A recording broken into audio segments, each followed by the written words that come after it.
ራሱ ጊዜው እንዴት እንደሚሮጥ አላውቅም። በጣም ነው እንደሚሮጠው በጫማ ምናምን በእግሩ ወይንስ በምን? እሱ ጥያቄ ነበረኝ ይላል በጋዜጣ ላይ ጻፊውና ኢንሻአላህ ሰዎች ያነቡታል። እህታችን በጭንቀት ልሞት ነው ይላል። በቃ ስትሞት ንገረን፣ ሶላተል ጀናዛ መተን እንሰግድብሃለን ኢንሻአላህ። ሌላ ጥያቄ ካለ ቀጥል።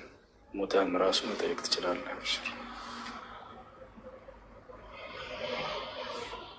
ቤተሰብን በተመለከተ ጥያቄ አለኝ። በምንድን ነው የተመለከትሻቸው? በመነጽር ወይንስ ደግሞ በስልክ በኢሞ ሊሆን ይችላል፣ በዋትሳፕ በምን እንደተመለከትሻቸው መጀመሪያ ጻፊ። በብዙ አይነት መንገድ መመልከት ትችላላችሁ። በዚያም መንገድ በዚያኛው መንገድ አለ። በየትኛውም ሄዳችሁ ልታገኟቸው ትችላላችሁ።